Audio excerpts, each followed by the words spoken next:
This is Kanha Shanti Vanam near Hyderabad in India.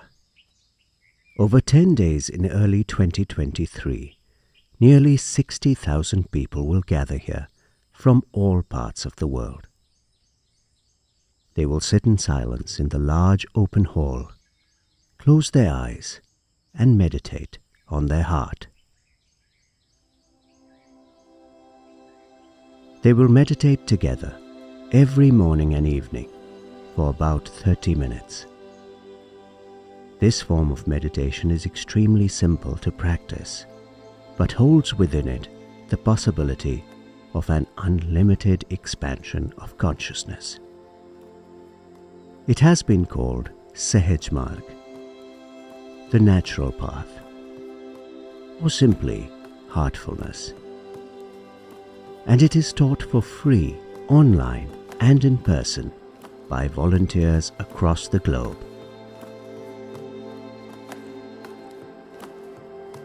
The gathering at Kanha Shanti Vanam celebrates the 150th birth anniversary of the person who rediscovered this technique of meditation, Sri Ram Chandra, also known as Lalaji.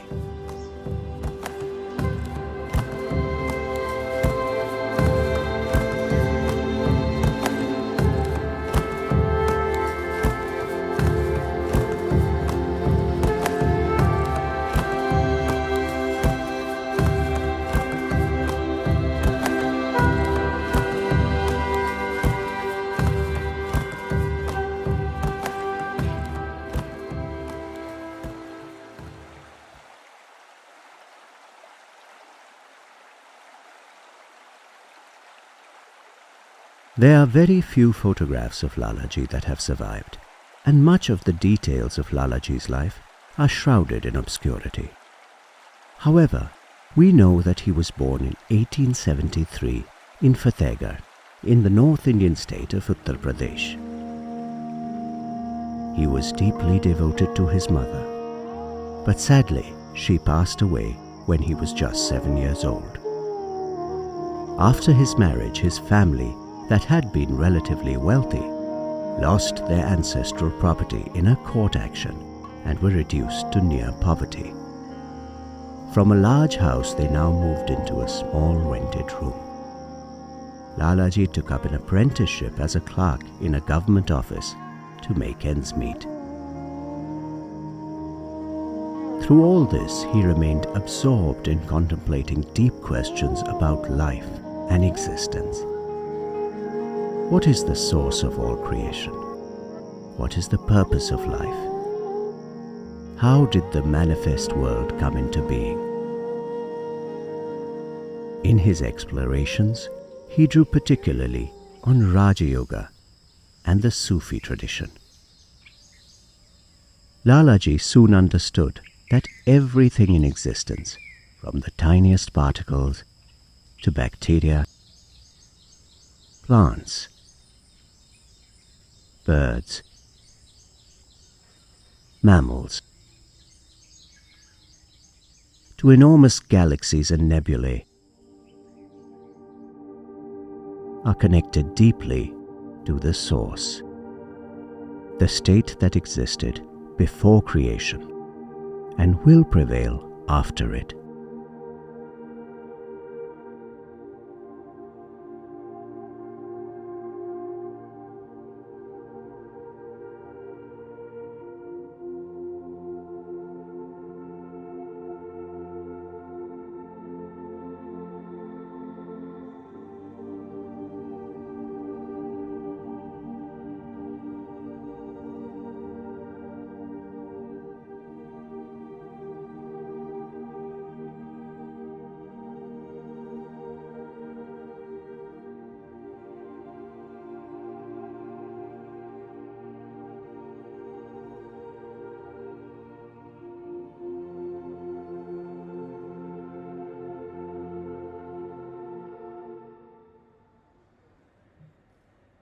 In fact, the source is constantly present at all times, but we are not aware of it. For most people, it is out of the field of consciousness. To draw an analogy from the physical world, Think of yourself at this moment. There are fantastical things happening around you at the cosmic level. Giant supernova exploding, stars being born, stars dying, galaxies running into each other, comets hurtling through space. At the microcosmic level too, the cells in your body are like mini-universes.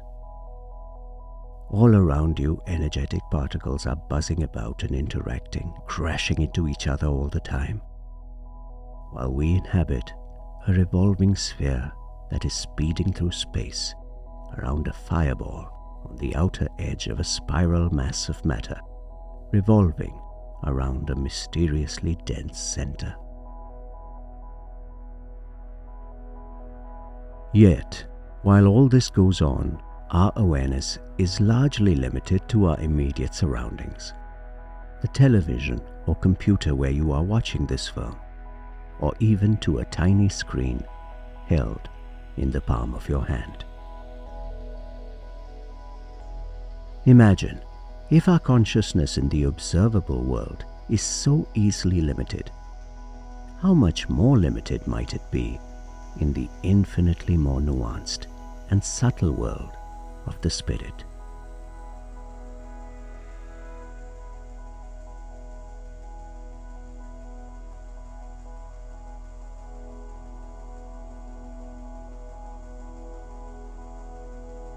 What Lalaji observed was that human beings could actually expand their consciousness to not only become aware of the constant presence of the Source, but even to merge in it.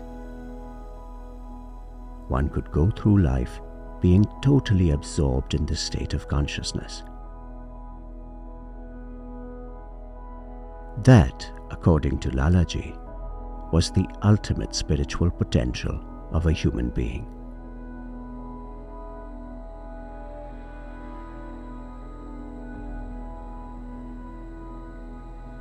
What's more, Lalaji rediscovered an ancient technique to actually bring about this state in a relatively short time.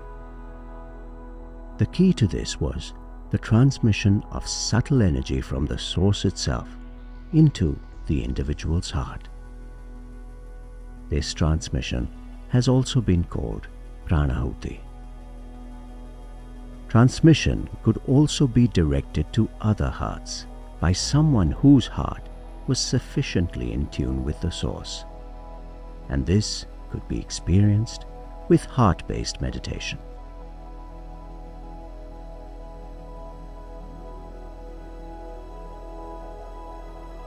However, the expansion of consciousness is limited by the impressions we carry.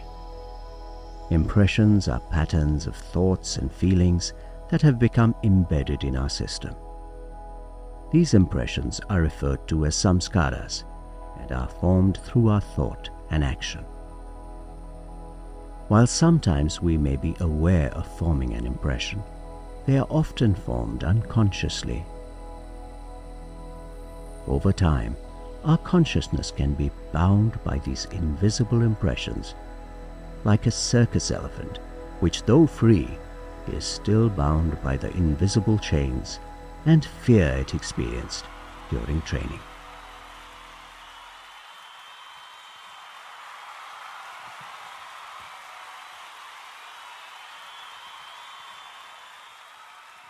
To make transmission more effective, Lalaji proposed a simple method to clean out impressions, thereby clearing the way for the expansion of consciousness. Lalaji freely shared his technique with the small group of people he was associated with. He was able to transmit from the Source and transform the consciousness of those around him. Over time, this technique came to be known as Sahaj Marg and is now more widely known as heartfulness. Transmission and the cleaning of impressions still remain the central features of heartfulness.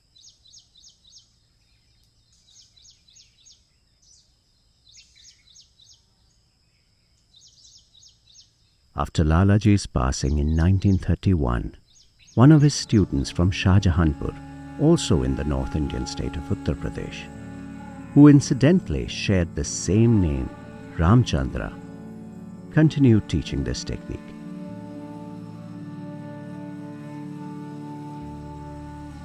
He was also known as Babuji and founded an organization in Lalaji's name called the Sri Ramchandra Mission. The objective of this organization was to make Lalaji's technique available to everyone, completely free of charge. The organization's activities were funded by book sales and voluntary donations. Babuji took Heartfulness to all parts of India and also to Europe and America. The Heartfulness Guide is able to direct transmission from the source, and people were able to experience this in Babuji's presence. After Babuji's passing in 1983, his student Parthasarthi Rajgopalachari of Chennai in southern India continued his work. Chariji, as he was lovingly known, worked tirelessly to take the offering of Heartfulness to all corners of the globe. He also established meditation centers worldwide. Both Babuji and Chariji were householders who worked for a living and imparted spiritual training for free. Chariji passed away in 2014, and Kamlesh T. Patel, a New York businessman and former pharmacist, hailing from the western Indian state of Gujarat, became the Heartfulness Guide. He is lovingly called Daaji and has continued the work of his predecessors. He is bringing all people interested in spirituality together and stressing the need for unity and harmony among people across the world. The Heartfulness method of spiritual training does not recommend withdrawing from the world and leading a life of isolation. Daaji believes that an individual expansion of consciousness must be reflected in that individual's action and interactions with the world. Babuji too often said that a spiritually inclined individual must endeavor to leave the world a better place than he found it. There is no greater embodiment of this than Kanha Shanti Vanam, the International Center for Heartfulness.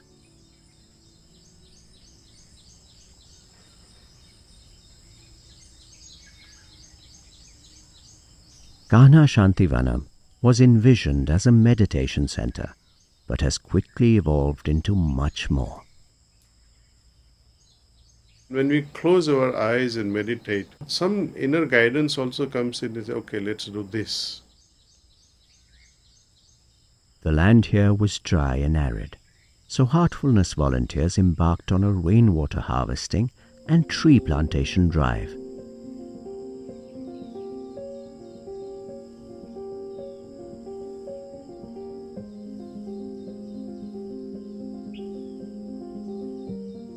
They transformed this place from this to this.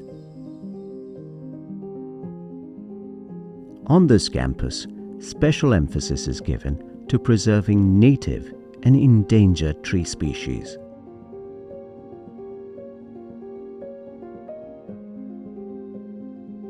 A state-of-the-art tree conservation center has been set up, where a tissue culture lab is preserving critically endangered trees.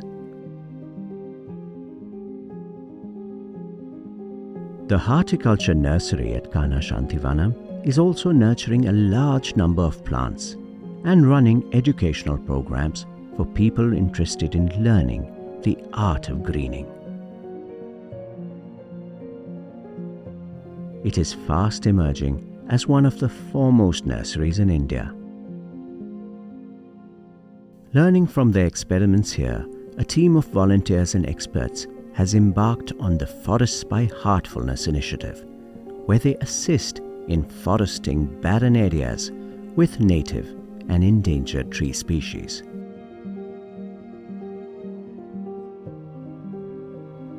They have already completed several projects with companies, organizations, and state governments, and many more are to come.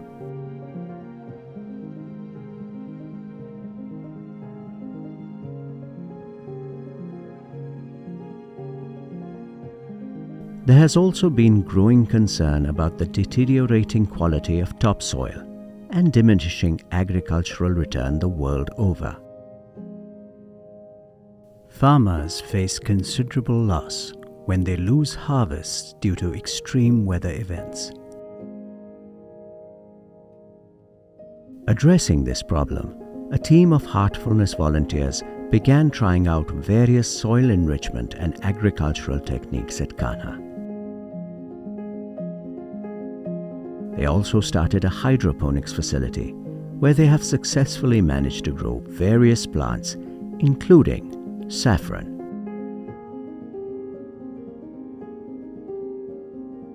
The success of these experiments has led to a partnership with the Indian Council for Agricultural Research, or ICAR, to make Kanha a hub for agricultural innovation and research. Special emphasis has been given to rediscovering traditional agricultural practices while using the findings of modern scientific research as well. Kanha Shanti Vanam regularly hosts training workshops for agricultural students and officers from across India. Local farmers and village heads are also invited to share and learn.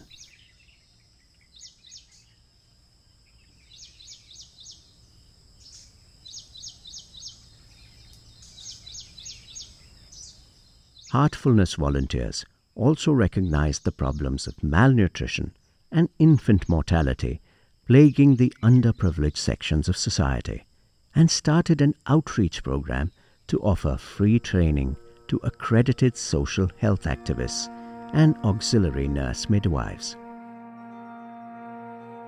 They in turn take these practices to even the most remote villages in India.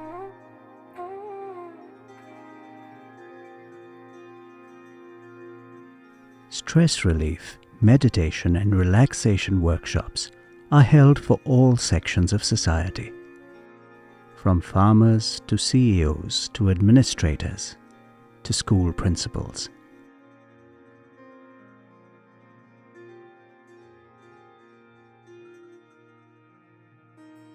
The Kanha Medical Center meets the needs of the neighboring villages as well as the Kanha residents.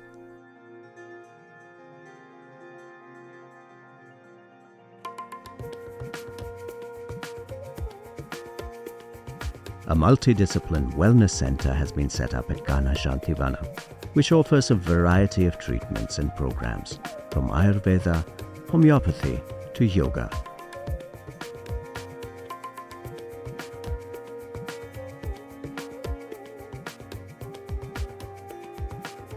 There is also a school and a coaching center where students are prepared for medical services and technical institution exams.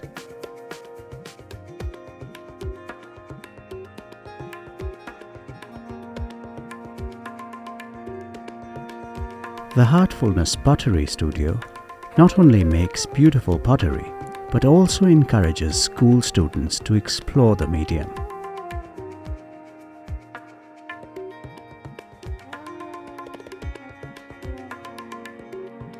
In a collaboration with the Faculty of Arts of the University of Dresden, installations and artwork is coming up across Kanha, which will be part of the Inner Peace Museum.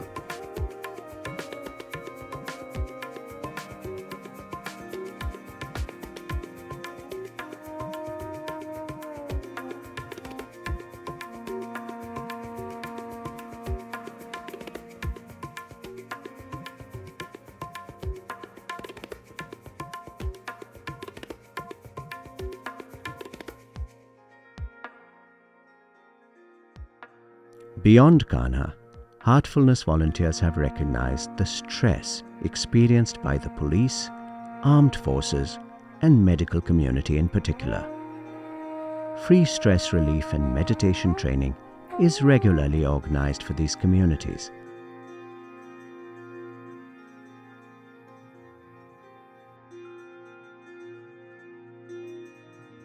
Similar programs are organized for administrative services and corporate organizations as well. Over the last few years, stress levels among school students have also increased greatly. Heartfulness volunteers have launched stress management programs across schools in India, which include tips on time management, developing routines, and relationship management.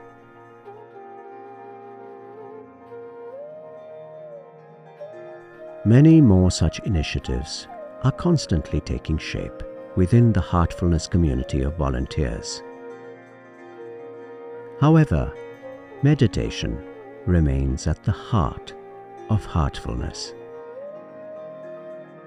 This impressive campus at Kanha Shanti Vanam, with its enormous meditation hall, the tree species being saved from extinction, the children, the people, the students, doctors, policemen, officers, and soldiers who are discovering happiness, harmony, and peace. The farmer who does not despair, the mother who raises healthy children, a society that does not judge. This entire movement begins with a shift in consciousness.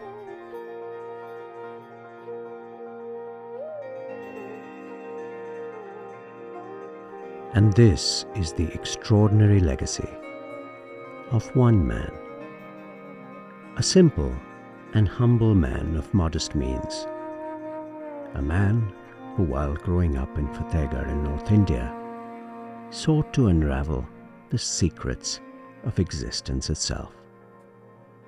A man who only interacted with a small group of people in his lifetime, but left behind something that continues to touch millions of lives across the world.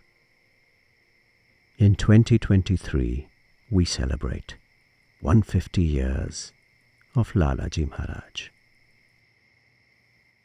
Loka samasta sukhino bhavantu. Loka samasta sukhino bhavantu.